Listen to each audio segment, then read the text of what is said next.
এখানে হাদিস মুহাদ্দিসিনে কেরাম আছেন, তো মুহাদ্দিসিন ধরে দাঁড় করাইছেন, কোন নামগুলা বলেন, কার কাছ থেকে নিছেন? আপনি নাম বললেন, আপনার মন করে শরীফ, শরীফ জব্বার থেকে, জব্বার কাহার থেকে, কাহার অমুক থেকে, অমুক বুখারী থেকে। উনি বলতেছেন দাঁড়ান, কিতাব বের করছে। কার কিতাব? আপনারা অবাক হয়ে যাবেন। আমার নবীর উম্মতের আলেমরা দেশ ছেড়ে বিদেশ বিভূয়ে হয়ে মাইলের পর মাইল পায়ে হেঁটে সফর করে যারাই হাদিস বর্ণনা করেছেন, প্রত্যেক ব্যক্তির জীবনী সংগ্রহ করে তারা কিতাব আকারে রচনা করেছেন। যতগুলা বর্ণনাকারী যারাই হাদিস বর্ণনা করেছেন, প্রত্যেকের নাম, ঠিকানা, কার কাছে পড়েছে, তাদের কাছে কারা পড়েছে, উলামায়ে কেরাম তাদের সম্পর্কে কি বলেছে, চরিত্র কেমন ছিল, সত্যবাদিতা কেমন ছিল, প্রত্যেক জিনিস তারা কিতাব আকারে লিপিবদ্ধ করে গেছে। আপনি আজকে এসে আপনি মনে করতেছেন হাত তুলে নামা নিয়ে আপনি অনেক কিছু করে ফেলেছেন। 1200 বছরে আমাদের পুরা ধর্মের আইনের ক্ষেত্রে, বিবাহের ক্ষেত্রে, ব্যবসার ক্ষেত্রে, পারিবারিক আইন, সামাজিক আইন, রাষ্ট্রীয় আইন, আপনার বৈবাহিক নিয়ম নীতি, আপনার সম্পত্তি বন্টন, সব কিছুর মধ্যে কত ধরনের প্রশ্নের সম্মুখীন আপনি জানেন। সেই প্রশ্নের উত্তরগুলা কারা দিয়েছে? আমি মনে করছি আজকে আমিন জুড়ে বলে, আসতে বলে আমি ধর্মের উপর বড় এহসান করে ফেলেছি। আমার ভাইয়েরা, ঘটনা সেরকম না। আপনি ইন্টারন্যাশনাল লর উপর, আন্তর্জাতিক আইনের উপর মুসলমানদের যে বড় কিতাব, সেটা কয় খণ্ডের জানেন? কম করে হলেও যে কোনো ছাপার আপনি নেন, মিনিমাম 18 থেকে 22 খণ্ডের। কয় খণ্ডের? 18 থেকে 22 খণ্ডের। এত বড় কিতাব কেমনে হয়ে গেল? সেই কিতাবকে যদি আপনি আজকে ব্যাখ্যা করতে যান, মিনিমাম 40 খণ্ডের হবে। কিভাবে? আপনারা ব্যাংকে যান নাই? ব্যাংকে আগে মানুষ কি করতো? আমার বাপ দাদারা কি করেছেন? আপনারা গিয়ে আমার দাদার কাছে এসে বলছেন, ভাইয়া আমার তো আটা নাই, তো কি করতে হবে? তো আমি আপনাকে 10 কেজি দাম দেই, আপনি আমাকে 8 কেজি আটা দেন। ঘটনা সেরকম না? এভাবে এভাবে আমরা চলেছি। আজকে ব্যাংক ফাইন্যান্সের ক্ষেত্রে কত ধরনের ডেভেলপমেন্ট এসেছে, এগুলা কি কল্পনার মধ্যে আসে? এত ডেভেলপমেন্টের মধ্যে কোনটা জায়েজ, কোনটা না জায়েজ? কারণ এগুলা তো আমার নবী হাদিসে পাকের মধ্যে, কোরআনে পাকের সরাসরি আয়াত নাই। আপনারা বুঝতে পেরেছেন? এই জিনিসগুলা খুঁজে বের করার জন্য আমার আল্লাহ বিশেষ কিছু মাইন্ডসেট তৈরি করেছেন। সেই মাইন্ডসেট গুলা ব্যাখ্যা বিশ্লেষণ করে জাতির সামনে তুলে ধরে, জাতির সামনে তুলে ধরে। জাতি, আমি কি করব? আমার এক ভাই ইংল্যান্ডের মধ্যে আমাকে বলতেছেন, আপনাদের ধর্মের মধ্যে আপনারা গাইবে বিশ্বাস করেন, আল্লাযীনা ইউমিনুনা বিল গাইবে। আমি গাইবে বিশ্বাস করব না, আমি যা দেখি তাতে বিশ্বাস করি। যদি না দেখি তো কোনো বিশ্বাস নাই। আমি তাকে বললাম, আকীদার ক্ষেত্রে আমরা মুসলমান যে না দেখে বিশ্বাস করি, ঘটনা সেরকম না। রুয়ে জমিনের মধ্যে যেই বিষয় আপনার কোনো জ্ঞান নাই, সেই বিষয়ে আপনাকে অবশ্যই গায়েবের উপর বিশ্বাস করতে হয়। কেমনে? আল্লাহ ডাক্তারের কাছে মাকে নিয়ে গেলেন, আপনার ডাক্তার বলেছে আপনার মায়ের হার্ট ব্লক, হার্ট ব্লক। হার্টের এক্সরে করিতে দিয়েছে, সবকিছু করাই আনলেন। এক্সরে ওই ফিল্মটা যদি আমি আপনার সামনে আজকে থেকে কিয়ামত পর্যন্ত ধরে রাখি, আপনি বুঝবেন হার্টে যে ব্লক হয়েছে, বুঝবেন। কিন্তু ডাক্তার যখন আপনাকে ওই গ্লাস আলা, লাইট আলা, ওইটার মধ্যে ফিল্মটা লাগিয়ে, লাঠি দিয়ে দেখায় না, এটা একটা ব্লক, এটা একটা ব্লক, এটা একটা ব্লক, আপনি কি বলতেছেন? আমান্না ওয়া সাল্লামনা, আমান্না ওয়া সাল্লামনা আল্লাযীনা ইউমিনুনা বিল গায়ব। আপনি বুঝতেছেন এগুলা? কিছু কোনো কিছু বুঝেছেন? তা আপনি গায়েবের উপর বিশ্বাস করেন নাই? কেন বিশ্বাস করেছেন? কারণ যার কাছে গেছেন সমাজ বলতেছে উনি এই বিষয়ের বড় পারদর্শী। আপনার কাছে আমান্না ওয়াসাল্লাম না, বিশ্বাস করেছি মেনে নিয়েছি বলা ছাড়া কোনো উপায়, কারণ মার জীবন মরণ হুমকির সম্মুখীন। আপনি বুঝতে পেরেছেন? এটা তো ডাক্তার, ইনকাম ট্যাক্সের উকিলের কাছে গেছেন, বুঝতে পেরেছেন? ইনকাম ট্যাক্সের উকিল বলতেছে এই এই বিষয়গুলো দেখানো যাবে না, আপনি বলতেছেন না না দেখাইলে অসুবিধা আছে, আমি দেখাইতে হবে। উনি আপনারে 7-5-14 বুঝাই দিছেন, এটা এটা করলে আপিলে যাবে, আপিলের মধ্যে এটা হবে সেটা হবে। আপনার মাথার ভিতরে ঢুকছে কিছু, মাথার উপর দিয়ে চলে গেছে। আপনি কি বলেছেন? আমান্না ওয়াসাল্লাম না, ঠিক আছে। গাড়িতে উঠেছি, এখানে আসব, আমি তো চিনি না, ড্রাইভার যে রাস্তা দিয়ে নিয়ে যাচ্ছে কি বলতে হচ্ছে? আমান্না ওয়াসাল্লাম না।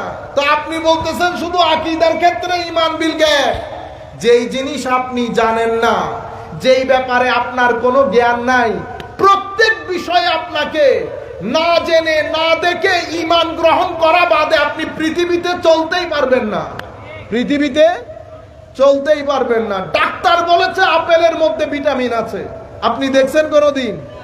তা আপনি বলতেছেন না দেখলে বিশ্বাস করি না। তাহলে আপেলকে কেটে কুটে আমাকে ভিটামিন বের করে দেখাইতে পারবেন না।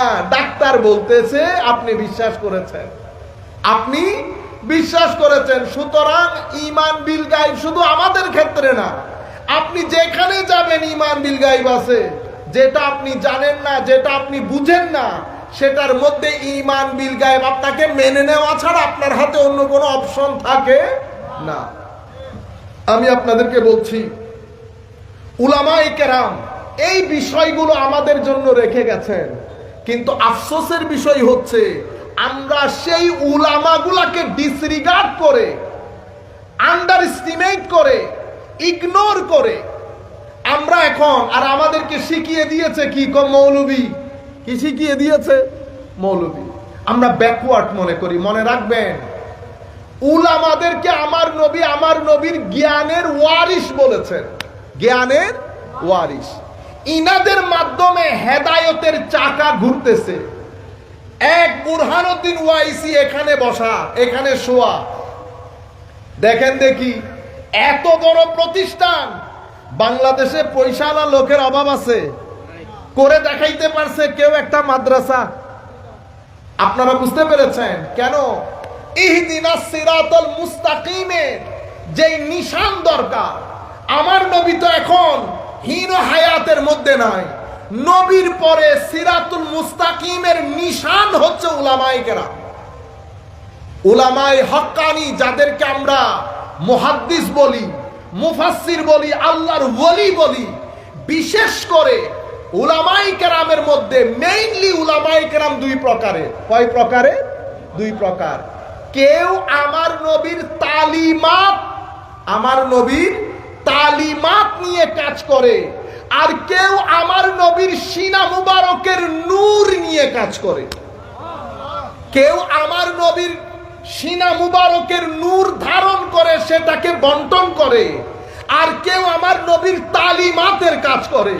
যারা তালিমাতের কাজ করে তাদেরকে মুহাদ্দিস, মুফতি এগুলা বলি, আর যারা আমার নবীর সিনা মুবারকের নূর বন্টনের কাজ করে তাদেরকে আমরা আল্লাহর ওলি বলি। আপনারা বুঝতে পেরেছেন? সম্মানিত উপস্থিতি, আমি একটা ইন্টারেস্টিং হাদিস বলি। এখন তো সমস্যা এত নিচে নেমে গেছি আমরা, একদিকে দুনিয়া, দর্শন, বিজ্ঞান আমাদেরকে আল্লাহ, দিন, পরকাল, কবর, হাসর এগুলা থেকে আমাদের ভিতরের জগৎকে, আমি অবিশ্বাস করছি না, কিন্তু আমার বিশ্বাসের জায়গায় কেন যেন নাট বল্টুগুলা ঢিলা হয়ে গেছে। নাট বল্টু আমরা এখানে যারা বসেছি প্রত্যেকে নিজেরা নিজেদেরকে চেক করলে বুঝতে পারবো আমাদের ঈমানের নাট ঢিলা হয়েছে কিনা, লুজ হয়েছে কিনা। প্রথম প্রশ্ন যদি আমরা করি, গত সপ্তাহে পাঞ্জেগানা ফরজ নামাজ আদায় করেছি, আমাদের মধ্যে কয়জন আছি? নাম্বার 1। নাম্বার 2, নামাজ আদায় করেছি কিন্তু নামাজের হকও আদায় করেছি এমন কয়জন আছি? একটা হচ্ছে জিসমে নামাজ, একটা হচ্ছে রুহে নামাজ। আমাদের শরীরের যেমন একটা বাইরের অংশ একটা ভিতরের অংশ, নামাজেরও একটা বাইরের অংশ একটা ভিতরের অংশ। যারা পালন করি, যারা বাইরেরটা পালন করি, ভিতরেরটা রেখে দেই। এই বিষয়ে আমি বিস্তারিত বলবো না, শুধু আপনাদের বলবো যখনই মসজিদে যাবেন আগে দাঁড়াবেন, তাড়াহুড়া করবেন না, দাঁড়াবেন। আগে নিজেকে সময় দিয়ে গুছিয়ে নেন, কোথায় এসেছি, কি করতে যাচ্ছি। ভদ্রতার সাথে, নম্রতার সাথে, আল্লাহর মহানত্বকে সামনে রেখে আপনি যখন সমুদ্রের গভীরতা চিন্তা করবেন, আল্লাহর মহানত্ব কিছুটা হইলেও বুঝতে পারবেন। আপনি যখন পাহাড়, আসমান, এই বিষয়গুলো মাথায় আনবেন, আমার আল্লাহর মহানত্ব কিছুটা হলো ধারণ করতে পারবেন। দাঁড়িয়ে আস্তে ধীরে আল্লাহু আকবার ফিলিংসের সাথে নামাজ আদায় করেন, যেন নামাজের শরীর এবং নামাজের রূহ আপনার ভিতরে কাজ করে। রুহে নামাজ যদি ভিতরে কাজ না করে, 30 বছর নামাজ পড়লেও আপনার চরিত্র পরিবর্তন হবে না, জবান পরিবর্তন হবে না, চোখের হেফাজত হবে না, পেটের হেফাজত হবে না, আদব আখলাকের মধ্যে পরিবর্তন আসবে না। আপনার নামাজের রূহ পারফেক্টলি অথবা আদায় হচ্ছে কেমনে বুঝবেন? রুহে সালাত প্রপার যদি হয় অথবা মোটামুটি যদি হয়, এটা আপনার জীবন চরিত্রকে পরিবর্তন করবে, ভদ্র করবে, বেনিয়াজ করবে। সত্যবাদিতা, চোখ, কান, এগুলা সব কিছু দেখবেন হেফাজতের মধ্যে চলে এসেছে। আমাদের মধ্যে আমরা যদি বিচার করি, আমরা গত সপ্তাহের মধ্যে কোরআনে পাক কয়বার তিলাওয়াত করেছি? পুরা সপ্তাহের মধ্যে আল্লাহ, কবর, হাসর আমাদের ভিতরে কতটুকুন কাজ করেছে আপনারা নিজেরাই বুঝতে পারবেন। আমাদের ঈমানের বিশ্বাসের জায়গা লুজ হয়েছে কিনা? আমাদের বিশ্বাসের জায়গাটা লুজ হয়ে যাচ্ছে দিনের দিন। কারণ অতিমাত্রায় দুনিয়াদারি, অতিমাত্রায় লোভ, অতিমাত্রায় প্রতিযোগিতা আমাদের ভিতর থেকে কবর, হাসর, আখিরাত উঠিয়ে দিচ্ছে। আর আমাদের মতো কিছু আলেমদের কারণে আমার নবীর শানে রিসালাতের মধ্যে এবং শানে নবুওয়াতের মধ্যে বেয়াদবি হচ্ছে। বেয়াদবি। হযরতে আনাস বিন মালিক রাদিয়াল্লাহু তাআলা আনহু, নাম তো শুনেছেন আপনারা, দীর্ঘ 10 বছর আমার নবীর খেদমত করেছে, ঠিক না? উম্মু সুলাইম রাদিয়াল্লাহু আনহা, ওনার আম্মা জান, আমার নবীর কাছে নিয়ে এসেছেন হযরতে আনাস বিন মালিককে। সিয়ারে আলামিন নুবালা থেকে শুরু করে অসংখ্য কিতাবের মধ্যে এসেছে। হায় হায়। এসে বলতেছেন, হুজুর, এ আমার ছোট্ট ছেলে উনেস, মানে আনাস ছোট, হুজুর একটু তার জন্য দোয়া করে দেন। হায় হায় হায়। আমার নবী দোয়া করছেন, আল্লাহ আনাসের মাল দৌলতকে বৃদ্ধি করেন, আনাসের পরিবার পরিজন সন্তান সন্ততি বৃদ্ধি করেন। ওয়াতিল উমরা, আল্লাহ আনাসের হায়াত বৃদ্ধি করেন। আল্লাহ আনাসকে ক্ষমা করে দেন। কয়টা দোয়া হলো? 4টা। প্রথম দোয়া আল্লাহ, আমার নবীর দোয়া দেখেন, প্রথমে দোয়া করতেছে আল্লাহ আনাসের মাল দৌলত বাড়িয়ে দেন। হযরতে আনাস বলছেন ওনার যেই বাগান, সেই বাগান,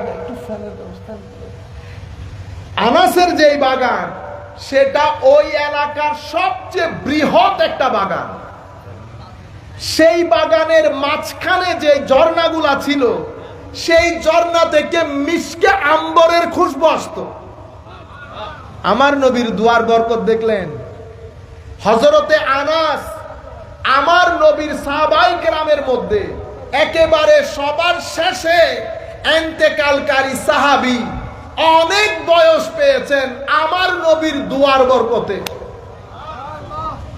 আর কি, হযরতে আনাস বলতেছেন আমার ছেলে নাতি পতি মিলে আমার সন্তান সন্ততির সংখ্যা 100-এর কম হবে না। কয়শতে? 100-এর কম হবে না। তাইলে আমার নবীর দুয়ার বরকতে হায়াতের মধ্যে একেবারে শেষের দিকে সাহাবায়ে কেরামের মধ্যে ইন্তেকাল করেছেন। আর সম্পদের ক্ষেত্রে আনাস রাদিয়াল্লাহু তাআলা আনহু তৎকালীন যুগে সবচেয়ে বড় রিচেস্ট পারসন ছিলেন। সন্তান সন্ততির দিকে এত সন্তান অন্য কারো ছিল না। আপনারা বুঝতে পেরেছেন? এটা আমার নবীর দরবার, এটা আমার নবীর দরবার। নবী সম্পর্কে আমাদের আকীদা, আপনি যখন বলবেন, ধরেন আপনাকে কেউ প্রশ্ন করেছে, আপনি হয়তো বিশ্বাস করেন 40 বছর পূর্বে নবী ছিলেন না, ধরেন এটা আপনি বিশ্বাস করেছেন। কথাটা ভদ্রভাবে বলা যায় না। আপনি যেই জাতির সম্মুখে কথাগুলা তুলে ধরতেছেন, সেই জাতি বুঝ ব্যবস্থার ক্ষেত্রে সবাই তো এক না। এখন আপনি যদি বলেন 40 বছর আগে নবী তো নবী ছিলেন না, উনি জানতেনই না। আবার আপনি আরেক জায়গা আরেকজন বলতেছেন 40 বছরে তো নবী অনুকরণীয় ছিলেন না। আমি বলতেছি ধরেন অনুকরণীয় না, কিন্তু কথাগুলো আরেকটু ভদ্রতার সাথে, কারণ কার ব্যাপারে কথা বলতেছেন? ইমামুল মুরসালিন, যার ব্যাপারে আল্লাহ আপনি কথা বলতেছেন। কোরআনের কোন আয়াতে আল্লাহ সেই নবীর নাম পর্যন্ত নেন নাই। এত ইজ্জত আল্লাহ যেই নবীকে দান করেছেন, আমি যখন জাতির সম্মুখে তুলে ধরবো কথাগুলা, আমার নবীকে ভদ্রতার সাথে বলবো না।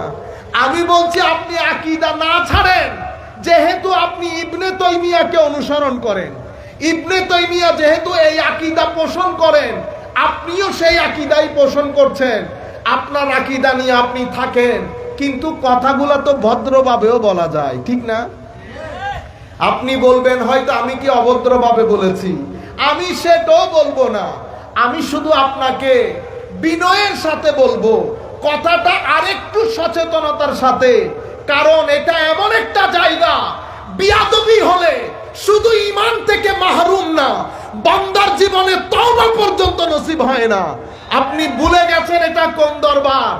যেই দরবারে কথা বলার সাউন্ড পর্যন্ত আমার আল্লাহ কোরআনের মধ্যে নির্ধারিত করে দিয়েছে। ইয়া আইয়ুহাল্লাযীনা আমানু লা তারফাউ আসওয়াতাকুম ফাওকা সাউতিন নবী। আমার নবীর দরবারে কথা বলার সময় সাউন্ডকে আপনি কোন গ্রেডের মধ্যে রাখবেন সেটা পর্যন্ত আমার আল্লাহ বলে দিয়েছেন। এবার আপনি সেনসিটিভিটিটা বোঝা দরকার না, আপনি আপনার আকীদা প্রকাশ করেন, কিন্তু কথাটা ভদ্রভাবে বলা যেত, ভদ্রভাবে বলা যেত। আমি কোনো কোরআন হাদিসের এক্সপার্ট না, আমি শুধু আপনাকে বলছি, আমার ছেলে 20 বছরের ছেলে যদি এসে জিজ্ঞেস করে, বাবা আমি আমার নবীকে অনুকরণ করতে চাই, আমি তাকে কি উত্তর দেব? আমি কি তাকে বলবো যে বেটা আপনি তো নবীকে অনুকরণ করতে পারবেন না? কেন? কারণ আমার নবী তো নবী হয়েছেন 40 বছর পরে। 40 বছর আগে তো উনি অনুকরণীয় ছিলেন না, সেই কারণে তুমি আমার নবীকে অনুকরণ করতে পারবে?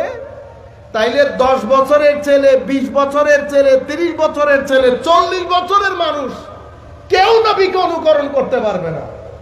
আপনারা আমার পয়েন্টটা বুঝতে পেরেছেন? মানে জীবনের 3টা ধাপ: শিশুকাল, যৌবনকাল, বৃদ্ধকাল। শিশুকালেও নবীকে অনুসরণ করতে পারবেন না, যৌবনকালেও পারবেন না, কারণ 40 বছর হচ্ছে যৌবনকালের শেষ বাউন্ডারি। এরপরে তো আপনি সূর্যাস্ত শুরু হয়ে যায়।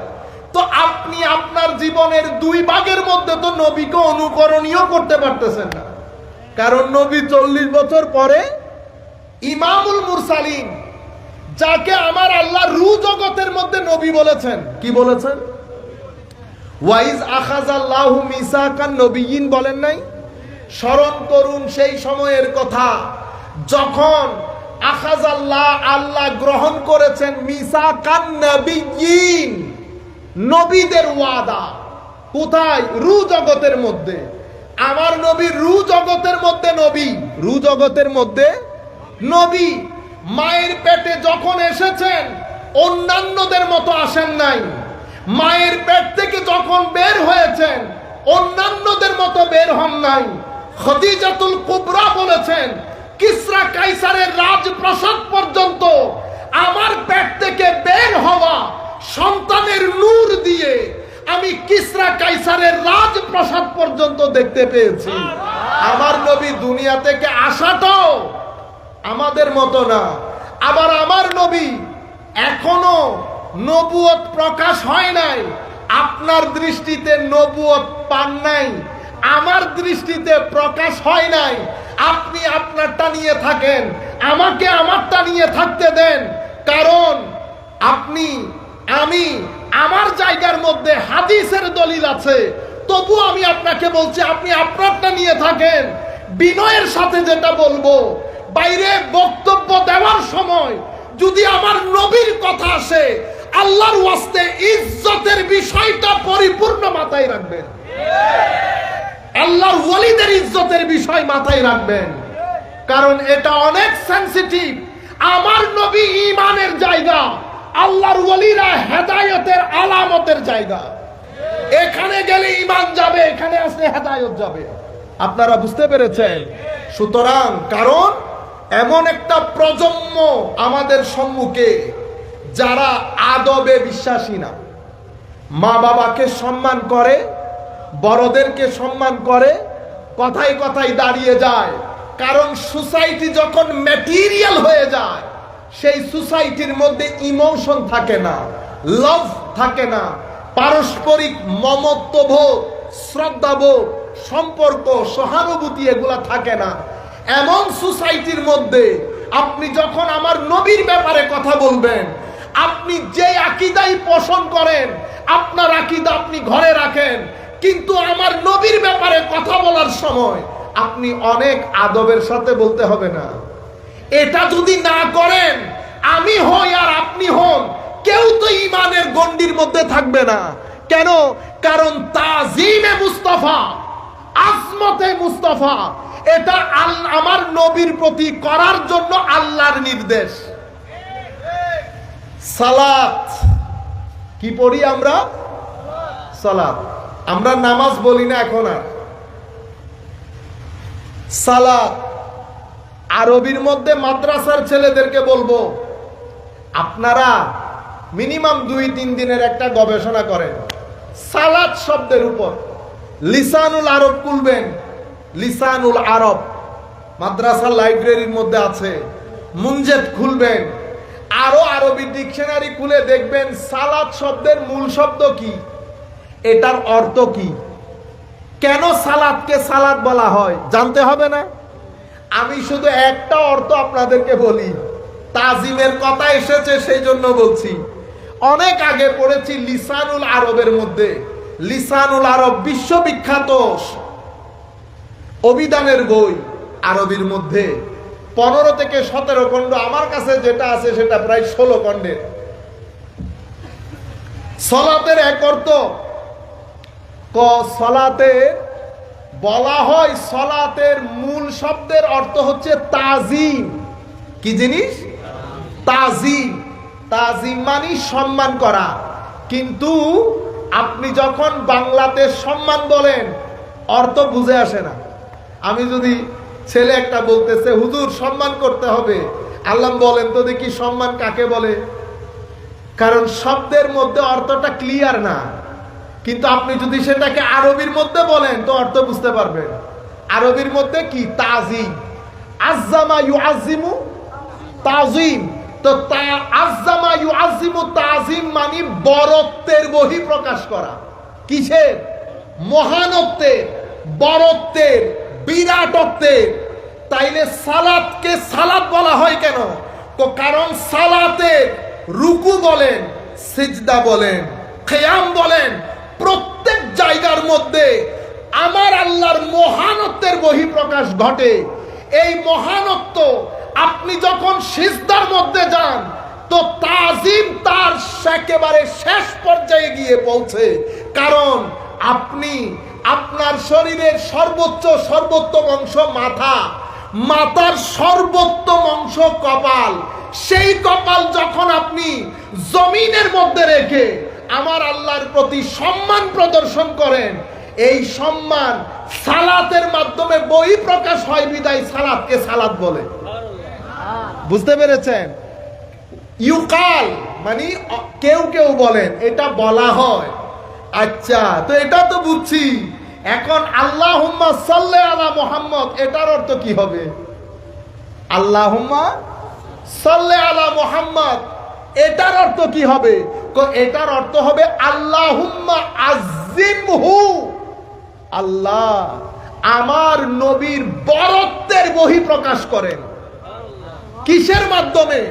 আমার নবীর সানা প্রশংসার মাধ্যমে, আমার নবীর দ্বীনকে হেফাজতের মাধ্যমে, কিয়ামত পর্যন্ত এই দ্বীনকে বাঁচিয়ে রাখার মাধ্যমে আল্লাহ আপনি আমার নবীর মহানত্বের বহিঃপ্রকাশ করেন।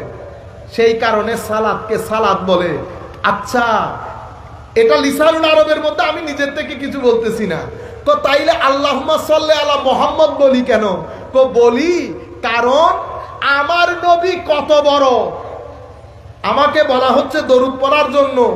এখন দরুদ আমি কি পড়বো? আমি তো আমার নবীর হাইট জানি না। কি জানি না? হাইট। আপনারা বুঝতে পেরেছেন? গিফট কেনার জন্য আপনাকে আপনার জন্য শার্ট কিনতে হবে। দোকানওয়ালা জিজ্ঞেস করতেছে হুজুর সাইজ কি? আমি বলতেছি সাইজ তো ভাই জানি না।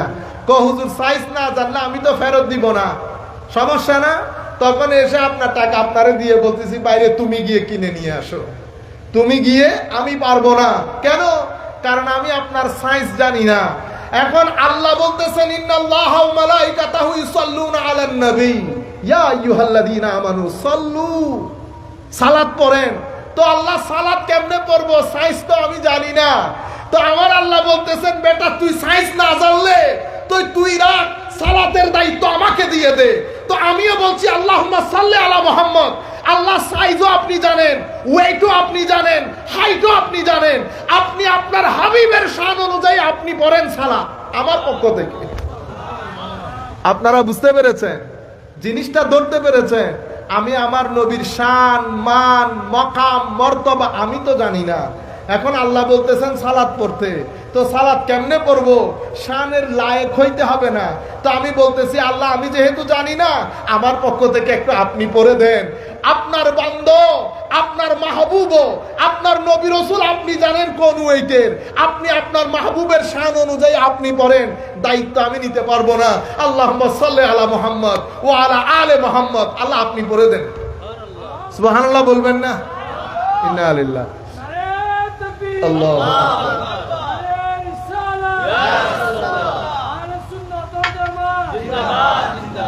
সম্মানিত উপস্থিতি, আমাদের বক্তব্যের শেষের দিকটায় এসে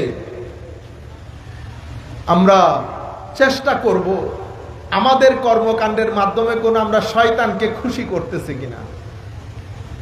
মনে রাখবেন, আমরা এখানে যারা বসে আছি, আমরা যদি সকাল সন্ধ্যা জপি বাংলাদেশে শান্তি নাই, বাংলাদেশে শান্তি নাই, বাংলাদেশে বলি না, দুনিয়ার কমপ্লেইন করি না, বাংলাদেশ এটা হয়ে গেছে, বাংলাদেশ এটা হয়ে গেছে। আমি যদি আপনাকে জিজ্ঞেস করি বাংলাদেশ তো অনেক বড়, আপনি 5.5 ফিটের এই বাংলাদেশ, আমার এই 5.5 ফিটের এটাও বাংলাদেশ মনে করেন, আমি এই 5.5 ফিটের মধ্যে শান্তি প্রতিষ্ঠা করতে পারছি? 5.5 ফিটে শান্তি প্রতিষ্ঠা করতে পারলাম না, আপনি 92,000 বর্গ মাইলে শান্তি প্রতিষ্ঠা করবেন? আমার নবী কি করেছিলেন? আমার নবী কিন্তু মদিনার রাষ্ট্র প্রতিষ্ঠা করার আগে আমার নবী আবু বকরের 5.5 ফিট জমিন তৈরি করেছেন, ফারুক আজমের 5.5 ফিট জমিন তৈরি করেছেন, ওসমান গনির 5.5 ফিট জমিন তৈরি করেছেন। কিরকম? আপনি বলেন না হুজুর সব জায়গায় চোর, সব জায়গায় 2 নাম্বার, আমি কি 1 নাম্বার? আল্লাহ যা আমাকে ইন্দ্রিয়গুলা দিছে, আমি শুধু মুখ আর চোখের কথাই বলি, বাকিগুলা ছেড়ে দেই। আমাদের ঘর থেকে আমার মা বলেন, আমার বোন বলেন, আমার স্ত্রী বলেন, আমার ভাই বলেন, আমি বলি, আপনারা বলেন, আমরা জবান দিয়ে বেশিরভাগ ক্ষেত্রে কি করি? বাংলাদেশের করাপশনের কথা আমরা খুব দ্রুত বলে ফেলি না, কিন্তু আমার জবান থেকে গালি, গীবত এগুলা কমাইতে পেরেছি। মানুষকে অপমান করা কমাইতে পেরেছি। আপনার এটা যখন কমে যাবে, বাংলাদেশের মধ্যে অরাজকতা কমে যাবে। আগে আমরা আমাদের এখানে দ্বীনের পতাকা উড্ডয়ন করি, খেলাফত চাই, দ্বীন প্রতিষ্ঠা করব। দিন পরে ওষুধের মধ্যে ভেজাল মিশাই, আমরা বাচ্চার দুধের মধ্যে ভেজাল করি, আমরা মসজিদের দান বক্সের টাকা চুরি করি, আমরা মাদ্রাসার দান বক্সের টাকা চুরি করি, আমরা খতমের মধ্যে গিয়ে কোরআনে পাক আদা পড়ি না, আমরা খতমে বুখারীর মধ্যে গিয়ে আল্লাহ পাক জানে আমরা কি করি। আপনি যদি বলেন বাংলাদেশ বাংলাদেশ বাংলাদেশ, আমি ঠিক আছি। আল্লাহ বলেছেন এই পৃথিবীতে, পুরা পৃথিবীর মধ্যে সবকিছু তো ভালো জিনিস না। আমার আল্লাহ পুরা পৃথিবীকে ভালো আর মন্দ দিয়ে সাজিয়েছেন। আমি চোখ দিয়ে শুধু মন্দ থেকে গ্যাস গ্রহণ করি, এনার্জিটা গ্রহণ করি। চোখে যা গ্রহণ করবেন কলব তা ধারণ করবে। এখন চোখ দিয়ে আজকের দিন, আমি বাকিগুলা বাদ দেই, ইউথদেরকে আমরা কথা বলি। এখন কমপ্লেইন না, আমিও আপনাদের কাতারে। আমরা বলছি আমরা যদি একসাথে ভালো হই, আমরা ভালো হওয়া বড় জরুরি বেটা, বাংলাদেশ ভালো হওয়ার জন্য। আমরা সারাদিন, আজকের সারাদিন চোখ দিয়ে আমি কি কি জিনিস দেখেছি বলেন। এই এনার্জিগুলো আমার ভিতরে আমি ধারণ করছি। মুখ দিয়ে কি কি জিনিস করেছি, যা কিছু মন্দ, যা কিছু নষ্ট, সেই জিনিসগুলো যখন আমি জবানের মধ্যে আনবো, আমার এখানে নেগেটিভ এনার্জি জমা হবে, নেগেটিভ এনার্জি জমা হবে। যখন আমরা প্রত্যেকে নেগেটিভ এনার্জি নিয়ে সোসাইটির মধ্যে চলবো, আপনি আমি যদি কাবা শরীফের গিলাফ ধরে লটকেও থাকি, পজিটিভ এনার্জি আসবে না। এটা আল্লাহর সুন্নত না, আল্লাহর সুন্নত না। আমরা এখনো হেসে হেসে আসতেছি আমাদের চট্টগ্রাম থেকে। প্রত্যেক ব্যক্তি যিনি রং সাইডে গাড়ি চালাচ্ছেন, উনি আবার দাদাগিরিও দেখাচ্ছেন। উনি মনে করতেছেন উনি অনেক বড় কাজ করে ফেলেছেন। আসলে না। মানুষ অন্যায় করে যখন চোখ লাল করবে, বুঝতে পেরেছেন বিতর্গতভাবে মানুষটা পচে গেছে। কি গেছে? পচে গেছে। আপনারা বুঝতে পেরেছেন? আমরা এই ভালো এবং মন্দ, ফাআলহামাহা ফুজুরাহা ওয়া তাকওয়াহা, মনে রাখবেন, কবরের জীবন যদি আলোকিত হয়, দুনিয়ার জীবন সুন্দর হবে। এটা কখনো হবে না আমার দুনিয়ার জীবন অশান্তির আর কবরের জীবন শান্তির, এটা কখনো হবে না। আমি এই কথাগুলা কেন বলছি? আপনি যদি নেগেটিভ এনার্জিগুলা ভিতর থেকে বের না করি, তো অশান্তি দূরীভূত হবে না। আপনার আমার পরিবার অশান্তির আগুনে জ্বলছে। 80 to 90% ছেলের পরিবার, আমাদের সাদা দাড়ির দাদা চাচা যারা আছেন, ওনারা বলবেন বলে কি, কারণ ওনারা যে স্ত্রীর সাথে ঘর করেছেন, সেই স্ত্রী এখন বাংলার বাজারে পাওয়া যায় না। ওনারাও যেমন ছিলেন, সেই স্বামীও এখন বাংলার জমিনে পাওয়া যায় না। আমাদের উলামায়ে কেরাম তাকরীরের সময় শুধু মেয়েদেরকে ডিয়া মারে না। আপনি কোন আল্লাহর ওলি আসছেন? আপনারা বুঝতে পেরেছেন? সবাইকে আমরা কাঠগড়ায় দাঁড় করাই। মেয়েদেরকে তুচ্ছ তাচ্ছিল্য করার সময় মাথায় রাখবেন, আমার মাও কিন্তু মেয়ে, মহিলা। সুতরাং সবাই দাঁড়ায় কাঠগড়ার মধ্যে। আমরা নেগেটিভ এনার্জি যদি ভিতর থেকে বের না করি, নেগেটিভ এনার্জি বলতে ঘরের মধ্যে যান, গীবত আমরাই তো করি। আপনি গীবত করে যদি শান্তিতে থাকতে চান, শান্তিতে থাকতে পারবেন না। শান্তিতে থাকার উপায় হচ্ছে আপনি মানুষ সম্পর্কে কথা বলা বন্ধ করে দিতে হবে। আপনি নাটক, সিনেমা, আপনার চোখ যখন অশ্লীল বিষয়গুলা দেখবে, আপনার ভিতরের জগতে নেগেটিভ এনার্জি আসবে। সেই নেগেটিভিটি আপনাকে অশান্ত করে তুলবে। আপনি কোনো ওষুধকে শান্তি পাবেন না যতক্ষণ এটা আর এটার মধ্যে ব্লক না করেন। মনে রাখবেন, আমার আল্লাহ আমাকে আপনাকে অসাধারণ করে একটা নির্দিষ্ট উদ্দেশ্যের জন্য সৃষ্টি করেছেন, আমরা যেন সেটা মাথায় রাখি। আমি সূরা নাহালের একটা আয়াত পড়েছি। সূরা নাহাল অনেকবার আলোচনা করেছি, আবারও আপনাদের সম্মুখে ফিনিশিংটা ওইটা দিয়ে দেই। মধু পোকা তো চিনেন, মধু পোকা চিনি আমরা সবাই। মধু পোকা ময়লা আবর্জনার মধ্যে বসে, মাছি বসে। তো মধু পোকা আপনি বসেন না কেন, অসুবিধা কি? আল্লাহর নিষেধ আছে। কার নিষেধ? দেখছেন, মধু পোকা পর্যন্ত তাকে যে প্রোগ্রাম সেট করে দিয়েছে সেই প্রোগ্রামের বাইরে যায় না। আমার আল্লাহ কি বলছেন কোরআনে পাকের মধ্যে? আমার আল্লাহ ইরশাদ করছেন, আমি মধু পোকাকে ওয়া আওহা রাব্বুকা ইলান নাহাল, আল্লাহ মধু পোকার স্বভাবের মধ্যে এটা ইনবিল্ট করে সেলাই করে দিয়েছে। কি? আল্লাহ মধু পোকাকে বলেছে যেখানে সেখানে ঘর বানাইও না। ঘর কোথায় বানাবা? হয় পাহাড়ের চূড়ায়, নতুবা গাছের চূড়ায়, নতুবা ছাদে। তাহলে আমরা সবাই ইউথ, আমরা যদি আমাদের জীবনে কিছু করতে চাই তো নিজের চিন্তা চেতনা এটাকে উঁচু করবেন, মহান করবেন। নিচের চিন্তা, এর কথা ওর কথা, এগুলা ঘৃণাওনা চিন্তা। নিজেকে এখান থেকে উপরে রাখেন যদি ভালো কিছু করতে চান। মধু পোকাকে আল্লাহ যেই কাজ দিয়েছেন সেই কাজের জন্য মধু পোকা কোথায় ঘর করবে আল্লাহ সেটাও নির্ধারণ করে দিয়েছেন। কোথায় করবে? আজকের দিন পর্যন্ত মধু পোকা কখনো পাহাড়, গাছ এবং ছাদ বাদে ঘর করে নাই। নাম্বার 1। নাম্বার 2, আল্লাহ বলছেন সুম্মা কুলি মিন কুল্লি সামারাত ফাসলুকি সুবুলা রাব্বিক। এরপরে খাওয়া দাওয়ার ক্ষেত্রে আমার আল্লাহ ক্যাপস লক লাগিয়েছে। মধু পোকাকে বলেছেন খাও, তবে পবিত্র জিনিস। এখন আমরা যা পাই তা খাইতেছি না, যা পাই তা খাইতেছি। অথচ মধু পোকাকে বলেছে পবিত্র জিনিস খাবি। ফাসলুকি সুবুলা রাব্বিক, তোমার সামনে অসংখ্য রাস্তা থাকবে, সকল রাস্তা তোমার না, সিরাতুল মুস্তাকিম তোমার। তুমি তোমার প্রভু কর্তৃক প্রত্যাশিত এবং প্রত্যাদেশ দেওয়া ওই রাস্তার মধ্যে ছাড়া অন্য কোন রাস্তায় চলবে না। আমার আল্লাহ মধু পোকার জন্য যেমন রাস্তা নির্ধারণ করেছেন, আমার জন্য করেন নাই?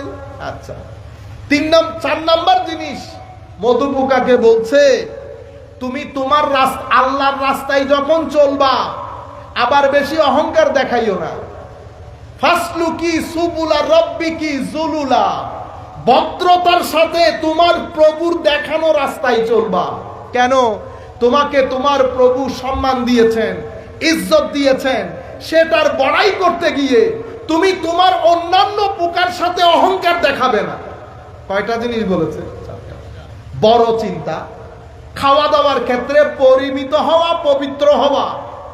3 নম্বর, আমাকে যিনি পালেন সেই পালন কর্তার রাস্তা দিয়ে চলা। 4 নম্বর, ওই পালন কর্তার রাস্তা দিয়ে চলার সময় ভদ্রতা বজায় রাখা। এই 4টা জিনিসের কারণে পৃথিবীর মানুষ কোনো খাদ্য গ্রহণ করলে পেটের মধ্যে বর্জ্য হয়, আর মধু পোকা যদি কোনো কিছু গ্রহণ করে সেটা মধু হয়। আজীব বিষয় না? মধু পোকাটা মধু, আর কুল কায়নাতের সৃষ্টিটা বর্জ্য। আর শুধু তাই না, আমার আল্লাহ বলছেন ফিহি শিফাউল লিন্নাস, মধু পোকার পেট থেকে নিঃসৃত যেটা পরবর্তীতে মধু আকার ধারণ করে, আমার আল্লাহ বলছেন সেই মধুর মধ্যে আমি আমার বান্দাদের জন্য শেফা রেখেছি, আরোগ্য রেখেছি। দেখেন, মধু পোকার পেট থেকে নিঃসরিত জিনিস আমার আরোগ্যের কারণ হচ্ছে কি কারণে? কারণ মধু পোকাকে যে 4টা ডাইরেকশন আল্লাহ দান করেছেন, সে 4টা ডাইরেকশন সেই তারিখ থেকে আজকের তারিখ পর্যন্ত মধু পোকা ডানেও যায় নাই, বামেও যায় নাই। আল্লাহর বান্দাদের মধ্যে সকল বান্দা আল্লাহর ডাইরেকশন অনুযায়ী চলে না। কিছু বান্দা যারা আল্লাহর ডাইরেকশন অনুযায়ী চলে, যেখানে যেতে বলেছেন যায়, যা খেতে বলেছেন খায়, এই সমস্ত মানুষকে আমার আল্লাহ বান্দা থেকে বন্ধুতে গ্রহণ করে তাদেরকে কুল কায়নাতের সিনার জন্য শেফা হিসেবে কবুল করে। আপনার অন্তরের অসুখ হলে আল্লাহর এই ওলিদের কাছে গেলে অন্তরের কি হয়ে যায়? শেফা হয়ে যায়। ঠিক যেভাবে মধু পোকার মধু গ্রহণ করলে আমার আরোগ্য লাভ হয়। আমার আল্লাহ কি বলেছেন? মধু পোকার জীবনের মধ্যে তোমাদের জন্য নিদর্শন রয়েছে। কাজেই আমরা যদি আমাদের জীবনের মধ্যে কিছু একটা করতে চাই, মনে রাখবেন আপনার জীবনের মধ্যে 2-3টা জিনিস যদি থাকে আপনি ঠকবেন না। সততা, ন্যায়পরায়ণতা এবং স্ট্রাগল, এই 3টা জিনিস যদি আপনি ধারণ করতে পারেন, আপনার জীবন আপনি ঘুরে দাঁড়াবেন। হয়তো কিছু সমস্যার সম্মুখীন হতে হবে, কিন্তু পুকুরে পড়ে যাবেন না। আমার আল্লাহ আপনাকে ঘুরে দাঁড় করাবেন ইনশাআল্লাহ। এটাই গোলাপ প্রত্যেকদিন বলি। সম্মানিত উপস্থিতি, কাজেই আশপাশ এখন একটু দেখে রাখবেন। কেন? এখন একে তো দুনিয়া, মা বাবা আমরা সবাই মিলে আমাদের সন্তানের প্রতি যদি নজর না দেই, তাহলে আমার সন্তানরা হয়তো লেখাপড়া করবে, কিন্তু এই যে ডিপ্রেশন বলছি, এটা থেকে বাঁচতে পারবে না, অশান্তি থেকে বাঁচতে পারবে না। কাজে মা বাবার উপর এখন অনেক বেশি আবশ্যক, মা বাবা যেন ছেলে মেয়েদের লেখাপড়ার পাশাপাশি তাদের নামাজের বিষয়, কোরআনের তিলাওয়াতের বিষয়, চরিত্রের বিষয়, এই বিষয়ে সমান নজর দেয়। আমি আপনাদেরকেও বলবো, ইউথদেরকেও বলবো, আল্লাহর ওয়াস্তে ভ্রান্ত পথে না চলে, যা মন চাই না খান। সময় খুব দ্রুত ফুরিয়ে যাচ্ছে, নিজের জীবনকে নিজে ধ্বংস করে দিয়েন না। কিছুদিন পরে আপনি বিয়ে করবেন, আপনি যেই রাস্তা দিয়ে হাঁটছেন এটা সুকুলা রব্বিক না, এটা আপনার রবের কর্তৃক দেখানো রাস্তা না। আপনার জীবন আস্তে আস্তে ধ্বংসের অতল তলে তলিয়ে যাবে।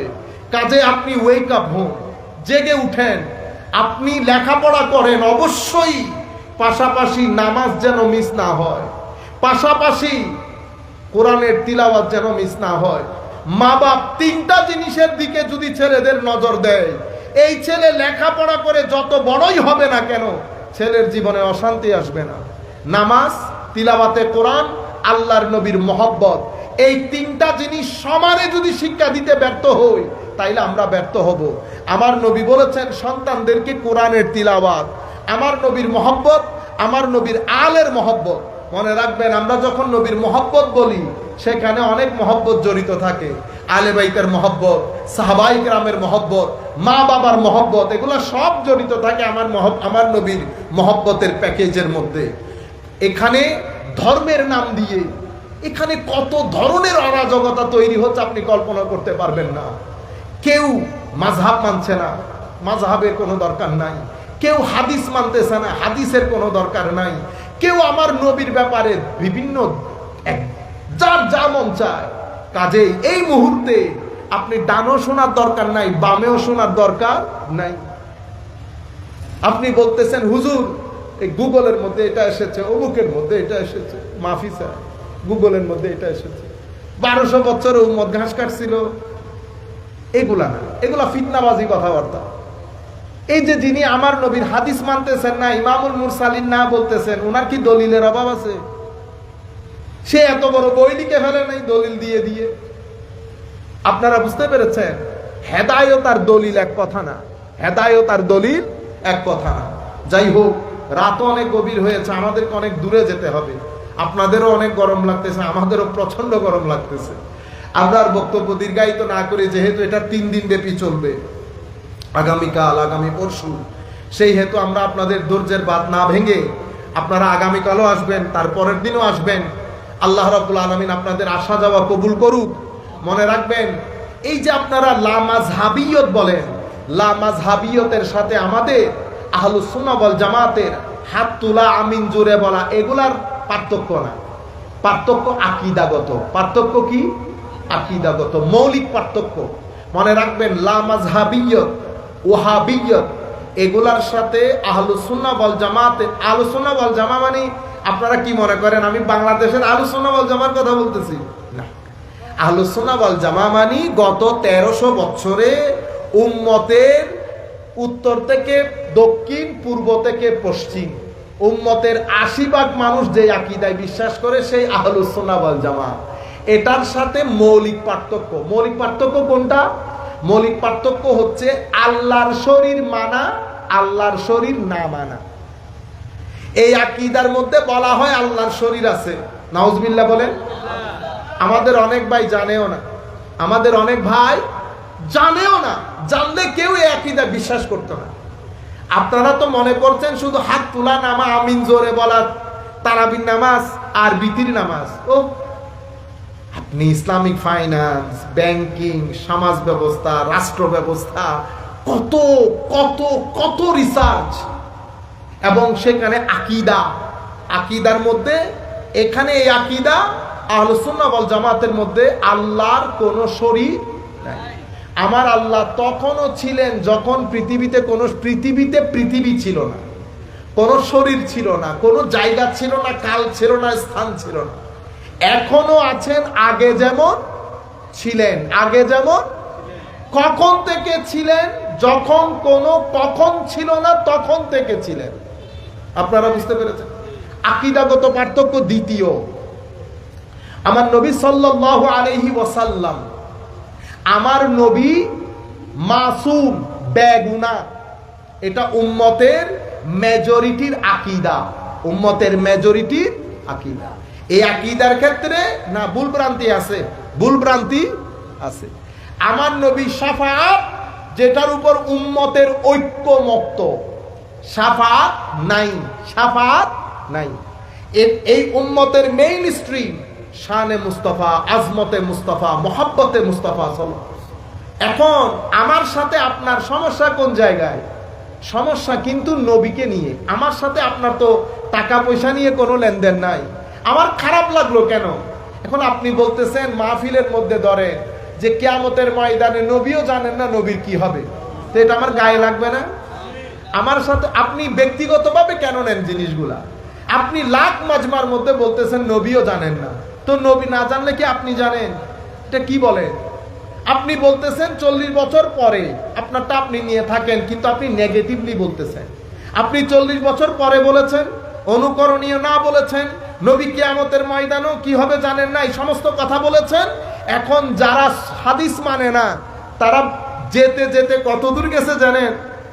এই ইমামুল মুরসালিন বলা, সর্বশ্রেষ্ঠ নবী বলা, এগুলাই জাহেল মূর্খদের কাজ। আপনি কত দূর গেছে দেখছেন? সেই জন্য ব্লকেজ লাগবে, ব্লক।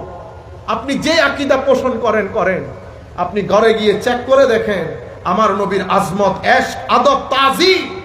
সাহাবায়ে কেরাম আমার নবীর ঘাম মুবারক নিয়ে নিতেন, এটা আপনি নিজেকে বুঝান।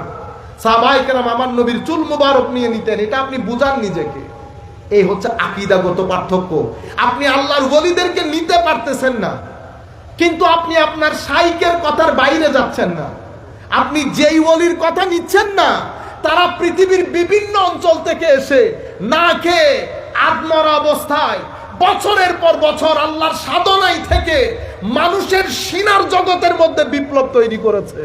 আপনি এসি রুমের মধ্যে বসে বাইরের ডলার খেয়ে আপনি আপনার মতো করে তাবলীগ করতেছেন। আমি আপনার কথা বলতেছি না, আপনি আপনার টিয়ে থাকেন, কিন্তু আপনি যুবকদেরকে আল্লাহর ওলিদের পিছনে লাগিয়ে দিয়েছেন। যখন কোনো ছেলে বলবে মাজার পূজারী, তখন মনে করবেন এই ব্যক্তি ওয়াহাবি। এই ব্যক্তি কি? ওয়াহাবি। হ্যাঁ, কেউ যদি মাজারাতের মধ্যে বেদাত করে, বেদাতি। আমিও তো বলতেছি বেদাতি, হুজুর বলেন নাই বেদাতি, কেউ বলতেছে না, সবাই তো বলতেছি বেদাতি। মনে রাখবেন, মাজার পূজারী যখন কারো মুখে শুনবেন, নিঃসংক চিত্তে মনে করবেন এই ব্যক্তি ওয়াহাবি। এই ব্যক্তি ওয়াহাবি বলতে শরীরবাদী আকীদায় বিশ্বাসী, যারা শরীরবাদী আকীদায় বিশ্বাসী। নাম্বার 1, মৌলিক পার্থক্য বলতেছেন না, বলতে সেজন্য বলতেছি, ওনাদের আকীদা মতে তারা ছাড়া পৃথিবীতে কেউ মুসলমান নাই, সবাই কাফের। আপনারা জানেন এই আকীদা? ম্যাক্সিমাম জানেন। আমি আপনাদেরকে কিতাবের নাম বলে দিচ্ছি। আদ-দুরারুস সানিয়া 13 খণ্ডের কিতাব।